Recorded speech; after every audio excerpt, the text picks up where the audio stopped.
Merci beaucoup, Anissa. C'est l'heure des signatures. Europe 1, Emmanuel Ducrot dans un instant du journal L'Opinion. Vous avez parlé d'un truc incroyable. Ouais, vous allez voir, on va penser à l'envers. Végétarisme et dépression, il y aurait un lien. Mais pas celui qu'on croit.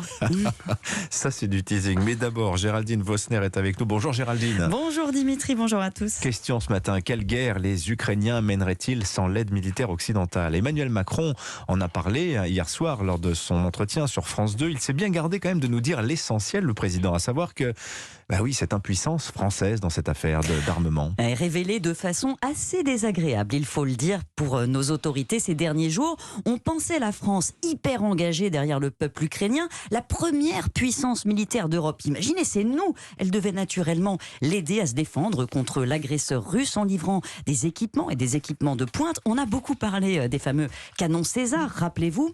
La réalité, Dimitri, est plus grise. Un think tank allemand a placé récemment la France au 9e rang des alliés de l'Ukraine pour l'aide militaire apportée, 212 millions d'euros en valeur, loin derrière les États-Unis, la Grande-Bretagne ou même l'Allemagne. Un bilan humiliant pour un pays qui siège au Conseil de sécurité. Alors oui, ce classement, il vient de l'Institut pour le développement économique de Kiel, pour ceux qui voudraient aller le voir. Ce classement, il est quand même contesté, Géraldine. Il ne prend pas tout en compte. C'est vrai, et c'est l'argument que martèle le gouvernement. La France participe aussi dans le cadre de l'OTAN. Elle a déployé des hommes en Roumanie, un système anti-aérien, ça coûte. Elle participe encore à la Facilité européenne de paix qui rassemble des fonds pour aider militairement l'Ukraine. 450 millions pour le budget français. Mais il n'empêche, Dimitri, même en intégrant ces données, l'aide de la France n'apparaît quand même pas à la hauteur d'une grande nation militaire qu'elle se targue d'être. Concrètement, on a donné 18 canons César, quelques dizaines de missiles anti-chars Milan, une quinzaine d'anciens canons tractés, des missiles anti-aériens Mistral, tout ça au début du conflit. Il y a aussi des véhicules d'avant blindés qui datent des années 70, des protections personnelles, du carburant, c'est bien, mais ça reste 3 ou 4 fois inférieur à ce qu'ont donné les Britanniques. Du moins, on le présume, et c'est l'autre sujet de crispation. Ah oui, la France ne dit pas ce qu'elle donne, c'est classé en effet secret défense. Ouais, contrairement aux États-Unis, à l'Angleterre, à l'Allemagne qui publient des listes précises sans que s'impose le moindre problème. D'ailleurs, le secret défense, quand on veut se faire un peu mousser, c'est quand même bien pratique. Mais ça ne dure qu'un temps. Et sur le terrain, les observateurs voient bien que l'armement français est rare. Le spécialiste des questions de défense, François Heisbourg, s'est rendu sur place dans un centre où transitent tous les achats d'armement. Selon lui, la France pèse à peu près 2% du total des livraisons d'armes. Il n'a pas été démenti. 2%, mais pourquoi si peu ?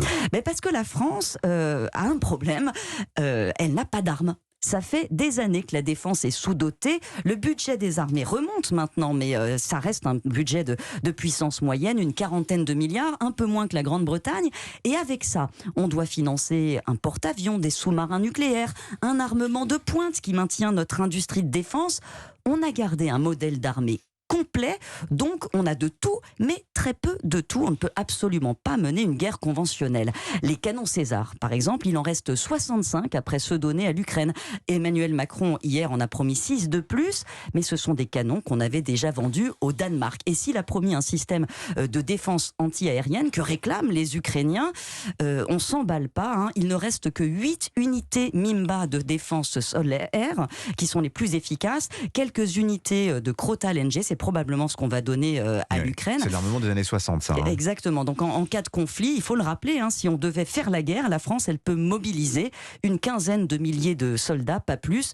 Le modèle est complet, mais sans masse. Le seul instrument de la puissance de la France aujourd'hui, c'est la dissuasion nucléaire. Alors, est-ce que c'est toujours adapté ? La question se pose. Et on voit qu'Emmanuel Macron se trouve en position délicate, pris dans un étau entre l'opinion qui ne comprend pas ce hiatus entre les discours fanfarons de la France et la faiblesse des moyens alignés, et l'armée qui n'a pas envie du tout qu'on lui pique son matériel, et on la comprend. La Grande-Bretagne, dont les forces sont beaucoup moins nombreuses, a fait un choix différent, celui de se priver elle-même d'équipements pour aider l'Ukraine.